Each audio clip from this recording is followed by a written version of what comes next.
majority do not involve people who committed crimes when they were children.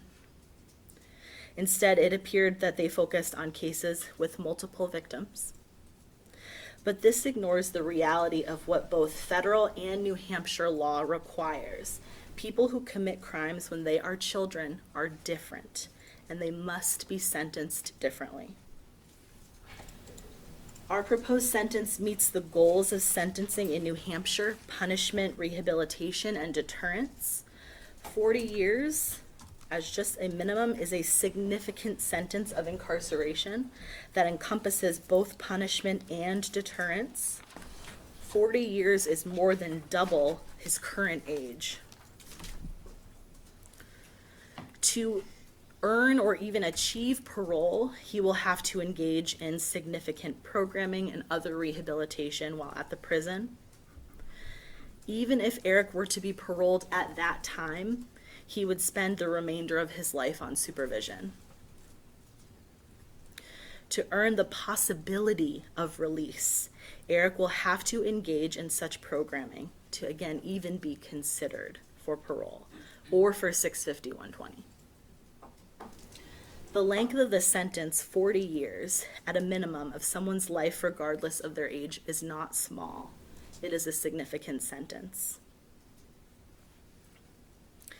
The state's proposed sentence cuts off all hope. A life without parole sentence means denial of hope.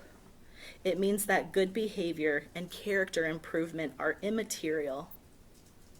It means that whatever the future might hold in store for the mind and spirit of the convict, he will remain in prison for the rest of his days. The state's sentence does not allow for a meaningful opportunity to obtain release based on demonstrated maturity and rehabilitation. It extinguishes all hope. It is unconstitutional, and it is not appropriate given the facts of this case and Eric's uniquely traumatic background. Thank you.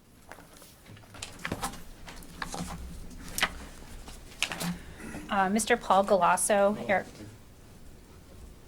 Did you want? Respond briefly to the legal argument. Oh, yeah, you can do It that. doesn't matter to me. Go ahead. We can do it Yeah, either go way. That's fine. Yeah, absolutely. Yes, Attorney Hinckley. Judge, so too are multiple murders different under fairness, under justice, and under the law, and should be treated different. Counsel made both factual arguments and legal arguments. I'm focusing just on the legal arguments that the state raised, and that was fully briefed in a memorandum. I understand. I'll certainly entertain any questions, but I'm going to be very brief. Consecutive sentencing of juveniles for separate offenses was constitutional under Miller, before Jones. Given Jones, there are no Eighth Amendment issues, and in fact, since Jones, again, the state has not come across any decisions that have determined a de facto life sentence, whatever that may be in practice, violates the Eighth Amendment.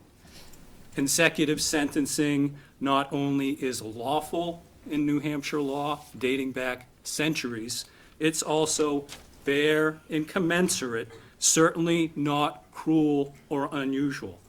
And we've provided numerous examples, including before this court and including in juvenile sentencing after Miller and after Jones. Unless Your Honor has any questions as to the legal arguments that the state raised, the state will rely on its memo that we filed. I don't have any questions. I think both sides have well briefed those issues. Yes, Attorney Prusner. Mr. Paul Gasso, Eric's tutor and mentor over the last 3 years, would like to share something, a statement with the court. Absolutely. And sir, if I could just have you state your full name and spell your last name for the record. My name is Paul Gasso, and the spelling of my last name is Gallasso. Thank you. Can you hear me okay? Yes, please go ahead. Yeah, so first I want to express my gratitude to the court to let me come here today and to speak to you about my friendship with Eric. Before I get into any of those details, I would like to just acknowledge to the the family and the friends of the victims that I can't personally, as I'm sure everyone else here, understand the depth of your pain and your suffering, and anything that I might say, if it is interpreted by you as being contradictory or even offensive to you, I sincerely don't intend to do that here. I'm here as not so much of an advocate, but more so someone that has actual experience, multiple interactions with Eric post the tragedy. And so I think I can bring a perspective here that might complete the picture for the court and the judge as they're about to make their sentencing decision. Okay, so I'm going to hit three topics, if you will. The first is just a little bit of background on who I am, so I don't look like just some random guy coming in here trying to talk to the court about these very serious matters. There's a good reason why I'm here.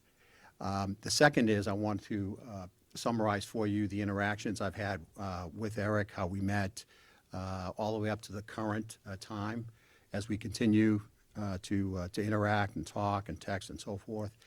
And then the third is there's been a lot of discussion about ACEs, and I would like to talk about ACEs as well.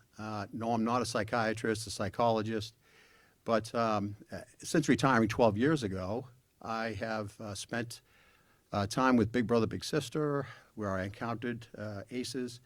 I am a CASA. I was a CASA for several years, representing 8 children.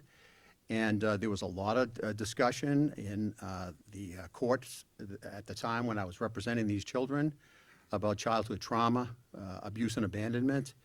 And I think I can offer maybe just a slightly different perspective on that I would hopefully would think that the court would take into account as you're evaluating all the input that you've had today on this very specific aspect of childhood traumas. Okay, so first I'll make this one real quick. So I'm 69 years old, married, one son, 34 years old, center of my universe.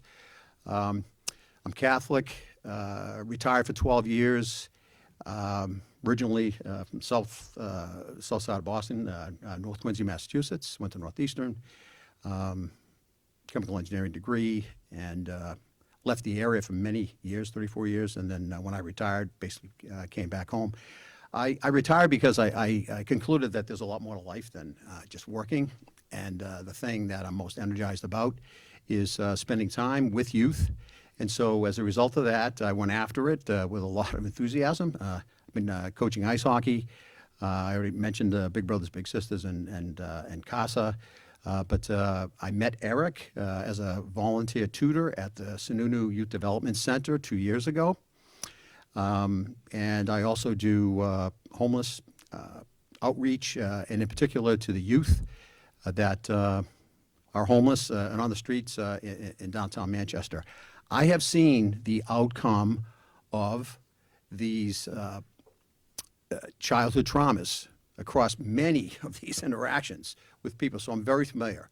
So that's another reason why I want to talk about it. Okay, so second point, my experiences and interactions with Eric and my views on Eric as a young man, having experienced something that is just hard to imagine how horrible it must be and will be for the rest of his life. I met Eric in October of 2023. That's when I began to be a volunteer tutor for math and science at the Sununu Youth Development Center. Eric was my first student. And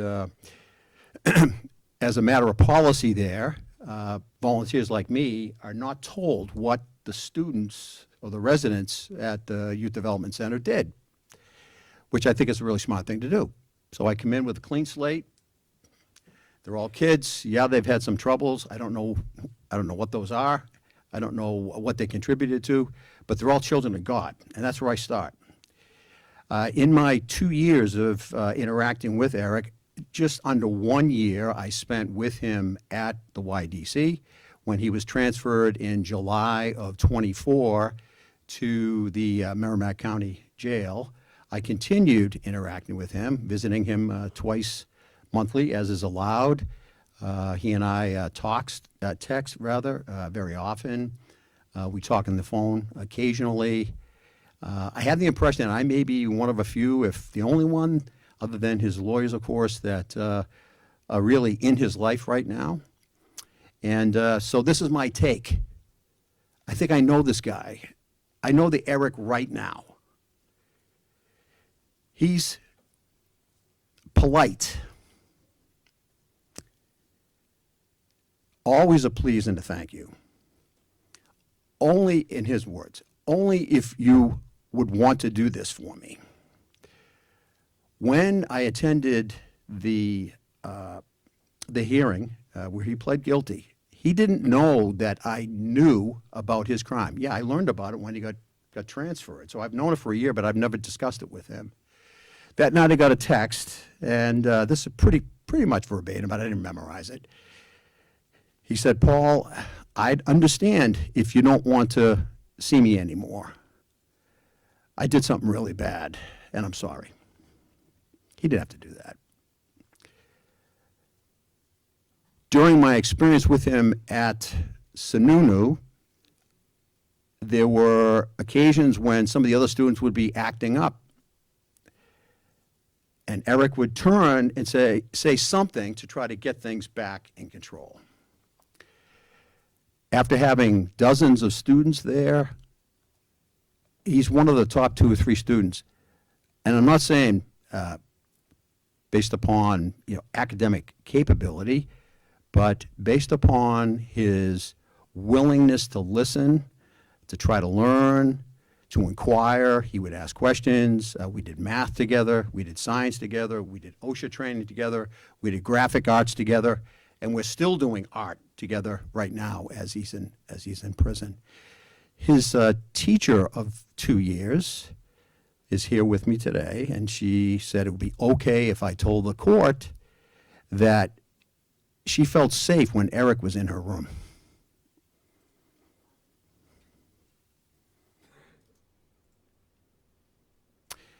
She said that it was like Eric was watching out for me when we would have that occasional student that would be acting up, and some of these kids can be really tough, especially on nice ladies like Eric's teacher.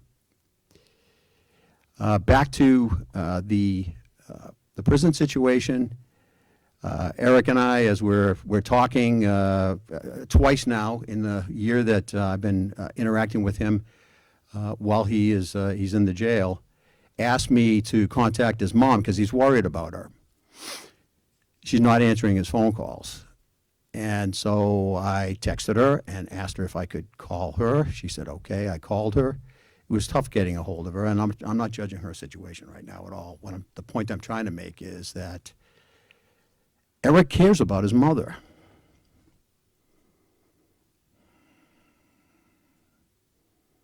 The impression I have based on today is that Eric's mom, for whatever her reasons, she wasn't there. But he still cares about her.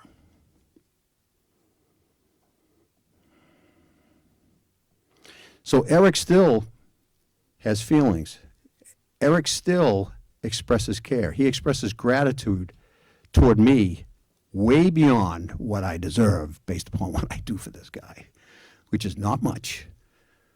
But I honestly believe that in Eric's case, given where he is right now, and the fact that we are now talking about the Bible, we're going to go very slow. He has no knowledge. It's not part of his childhood. And he's understanding now that we have a judge here today that's going to determine basically the rest of his life here, and then we have a judge in heaven that's going to determine eternity. And with all the questions about why Eric did what he did, many of which we don't have answers to, there's a lot of good opinions, but we don't have answers to. Why did this happen? How could it happen? God is the ultimate judge, knows.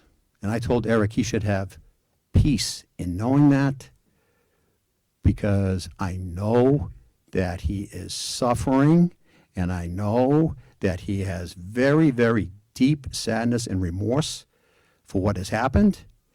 And I told him that I'm going to teach him how to walk with God. And in the end, he will be judged according to the absolute truth about what happened to Eric during his childhood that led to this horrific tragedy. Okay, last point on ACEs. Again, I had some experience with ACEs, and as an engineer, I get into the numbers and statistics and probabilities and all these things, and I would describe it just slightly differently, and I'm not trying to challenge the experts on this, but slightly different. They mentioned that depending upon how many boxes you check, it determines what your risk is of realizing certain very negative outcomes. The other way to say it is it's like a probability analysis. And if you have them all, it's very, very rare that you're going to skate through life without getting into serious trouble. And so that begs this question. And I've talked to my wife about this as I interact with Eric.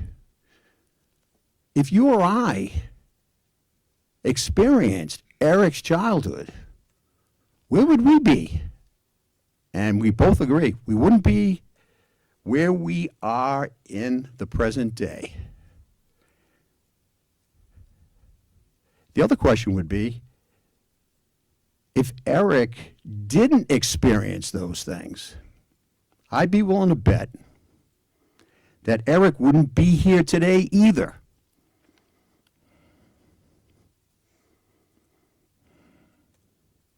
So Eric, as we've discussed, we're going to continue to work together. Eric has told me he wants to try to be a model prisoner. He knows he's young. He knows that there are going to be people that are going to be coming at him.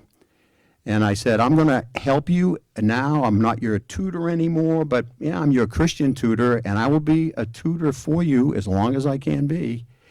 And you will develop a reputation in jail as being the guy that people that are suffering will go to, because he will know Jesus Christ, and he will know what to say, and what he'll say is going to be the truth. Thank you very much. Thank you, Mr. Claus.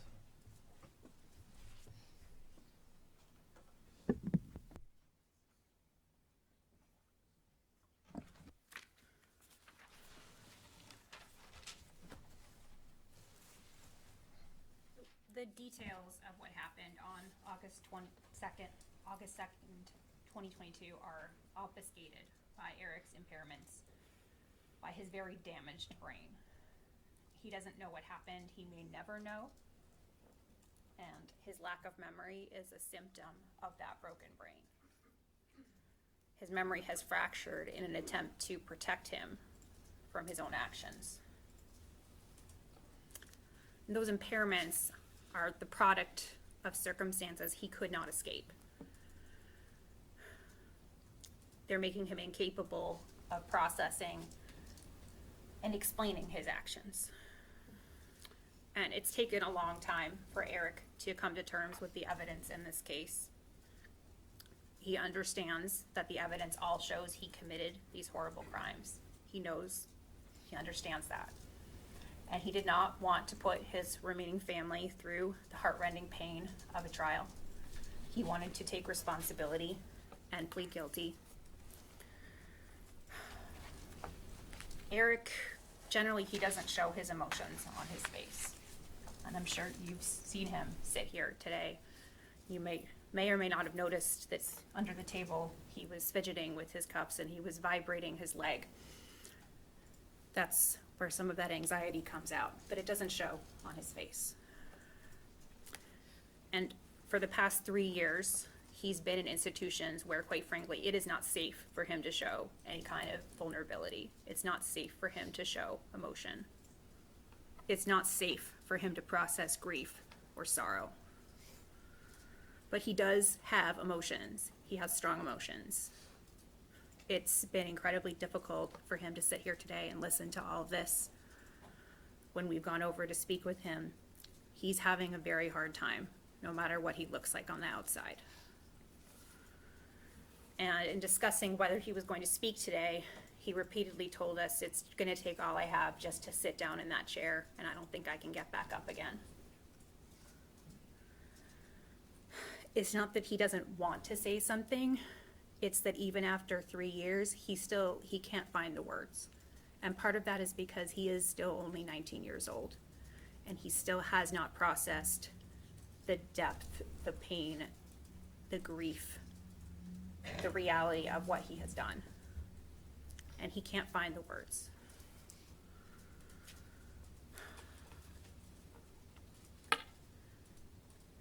You heard how chaotic his life was, how disrupted his attachments were. He was, as a consequence, I think he depended very much on his siblings. He wanted to see his siblings whenever he could. And that very much includes his big brother Sean, who he looked up to. And he knows he will never speak to him again. He knows he will never see him again. He knows that he will live the rest of his life with the fact that he destroyed Sean's family, that he hurt his brother more than words can ever express. Eric is not a monster. He committed a monstrous crime, and there is a difference. He did a monstrous thing, but he is still a human being. He is worthy of love and care and consideration and a chance at redemption. He's requesting a 40-year prison sentence, and that amount of time is frankly inconceivable to a 19-year-old. I think it's inconceivable to most of us in this room to think of spending 40 years in prison.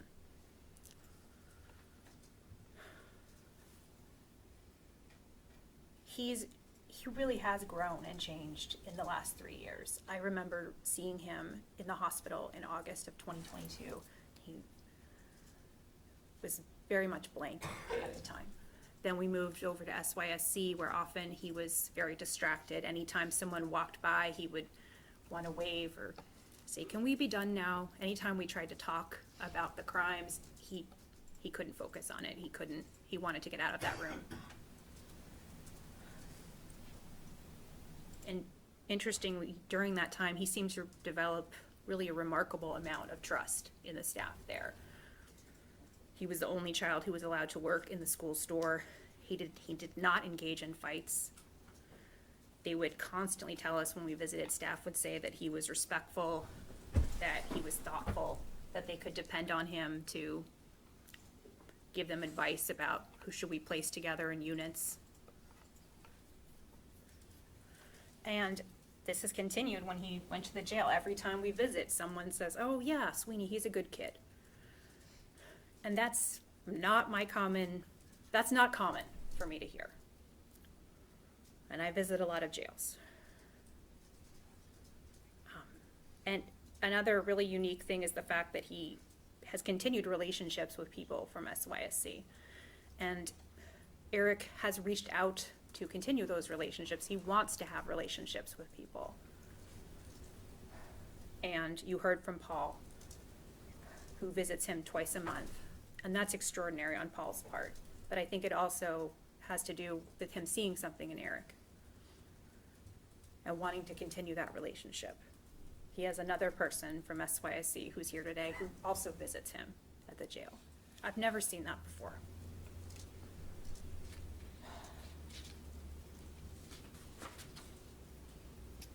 The teenager you're sentencing today is not the same as the barely 16-year-old boy that you saw on body cam footage when we did suppression hearing. That child was hyper aroused. He was looking around frantically.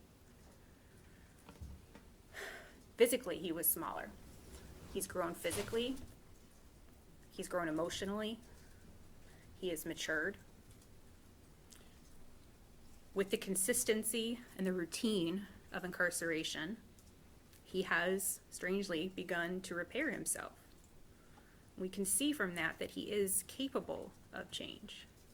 He could have continued to, he could have gotten in fights every other day. We could be visiting him in maximum security all the time. That's not what we've seen. What we see is that when Eric is in a stable and supportive environment, especially when he has skilled therapists, he can make progress. We saw this when he lived with his guardians from ages 7 to 9, and he had a therapist he trusted. He started out afraid to talk to her, and more he would open up and tell her how distressed he was by his mother's poor choices, that he wanted to stay with his guardians because he felt safe with them. We saw this again when he was working with Lakes Region Mental Health between 2019 and 2021, where he had a counselor who told him like it is. He worked on processing his emotions with her. He learned coping skills. Sometimes in the records, he would report that he'd gone down and jumped rope in the basement when he felt frustrated. He tried to build trust with Sean and Kassandra.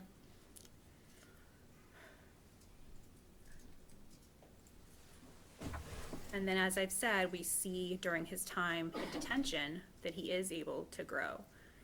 And that's likely because in detention, the rules and the expectations are extremely clear. He also never has to worry about whether he will be fed. He might not like what he's being fed, but he's never going to worry that he won't be fed. He knows that he has a place to sleep every night. He knows what the consequences are if he doesn't follow the rules. And at SYSC, he also had therapy there. He did have programming, which focused on how to deal with his day-to-day anxiety, how to make his way forward with a very uncertain and frankly bleak future. At the prison, he's certainly not going to be seeing a therapist daily, but there is therapy, there is programming, there is progress that he can make. And he will have many decades to work on this. The commonality from these three situations is that he had supportive therapy and that he had a stable living situation. And in all three of these situations, he made progress. And that shows us that Eric is capable of change. He is capable of redemption. There were so many off-ramps in his short life. There were so many times when adults with authority could have made different decisions, better decisions. When relatives found him sitting in crack smoke as an infant, she took him out of the room, but she didn't call the authorities. When Eric was a toddler and DCYF investigated whether his mother was fit to raise his sibling, but for some reason never expanded that investigation into whether she was fit to raise Eric. When Eric was a kindergartner going to school with dirty clothes and torn apart shoes, and DCYF closed the case because they just couldn't find his mother. When his mom had a seizure at therapy, likely drug-induced, nothing was done. When he had only one session of trauma-focused cognitive behavioral therapy, and then his mother stopped bringing him.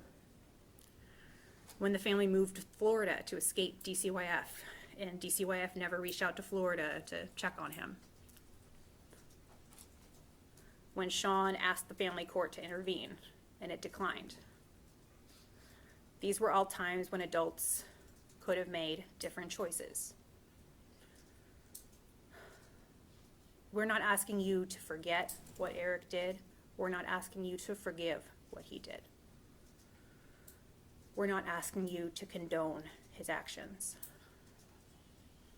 We're asking the court to make the choice to embrace compassion and embrace our common humanity. To acknowledge that Eric is a human being, worthy of love and care and consideration, and that chance at redemption. We're not asking you to release him tomorrow, or in 10 years, or 20, or 30. We're not even asking you to release him in 40 years. We're asking you to grant him the opportunity to make his case to the parole board after 40 years, to grant him the possibility, the hope, that he may someday earn his freedom, and to grant him that opportunity to someday earn that chance at redemption. Thank you. Agent Prisoner. Grand, anything further from the state? No, Your Honor. Okay, I'm gonna take a few minutes and give this some consideration, then I'll be back. All rise to court. I do have a question about one term that has been agreed upon, and that is the no profiting from the homicides. Is that memorialized in some place? I believe it is. Did on you the want that to be sentencing included forms. as part of I believe the consecutive suspended sentence? That would make sense. We could do that, Your Honor. I didn't know whether you had a separate written agreement that reflected that understanding. No, we did not. It was just Okay. an agreement that was made orally on the record during the plea. Right. Okay, great. I'm sure the state has the language they could give you to put into the. Yeah, do you have, actually, everyone could have a seat for a second. Well, please have a seat. If you wouldn't mind, if you grant the language that you would like to have included. Judge, would you like me to ask them to write up an agreement that we could attach to this? I don't mean to put It's you on the inside spot. of the sentencing memorandum itself. It's inside of the sentencing mem, okay.